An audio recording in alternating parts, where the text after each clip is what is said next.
Hello and welcome. Today we are talking Casio, and this here is my humble 3-watch Casio collection. My name is Louis and I am a classic menswear and watch enthusiast.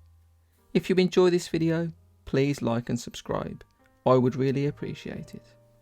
Casio was founded in Tokyo in 1946 in the aftermath of World War II by engineer Tadao Casio.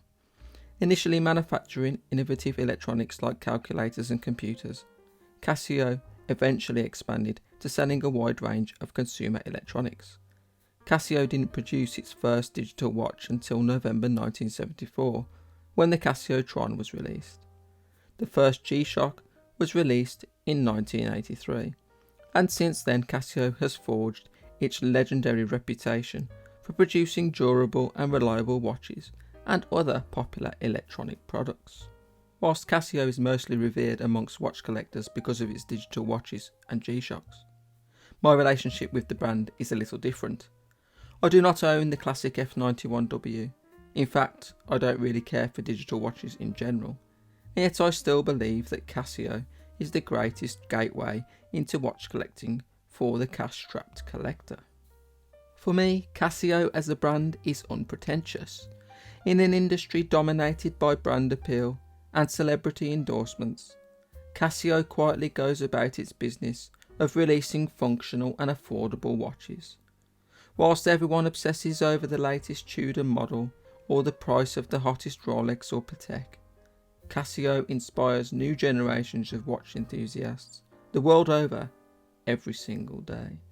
And the naysayers will complain and say these watches are just cheap tat, but those same people are spending 10 or 20 grand on watches made from the same metal used to make the saucepans in my kitchen because they have Rolex stamped on the dial. Okay, before you get your panties in a twist, I do like Rolex and I am partial to the Explorer 1 or perhaps even a gold Rolex day date if I ever hit the big time.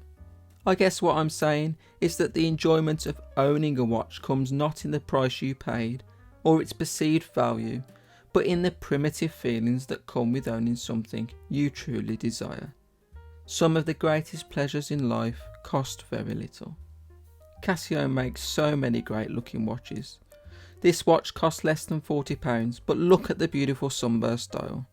The case is plated brass and the folded link bracelet is dreadful, but on the wrist it looks great and will provide endless hours of satisfaction in the summer months. Spend a bit more and Casio will give you full stainless steel and sapphire crystal if that's what you want, no problem. Casio does watches in every style at every price point. There really is literally something for everyone. A lot of watchmakers are very protective of their brands. They only sell watches above a certain price point, which excludes huge swathes of enthusiasts. What a terrible shame that is. Why shouldn't everyone have a piece of the action? Because a company wants to project a faux luxury image? Casio is not afraid to embrace the weird and wonderful. I am a big fan of individuality and personal style.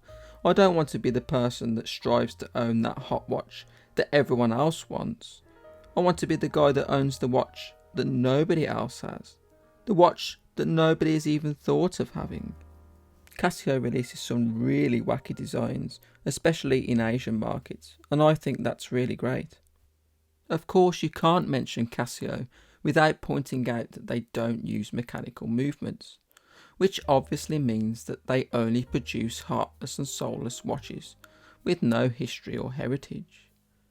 But most mechanical watches aren't produced by artisans in little workshops. They are mass produced and machine made, just like Casio's. Don't get me wrong, I prefer mechanical, but it isn't the be all and end all. Some brands are just names and bear no resemblance to the company at its founding.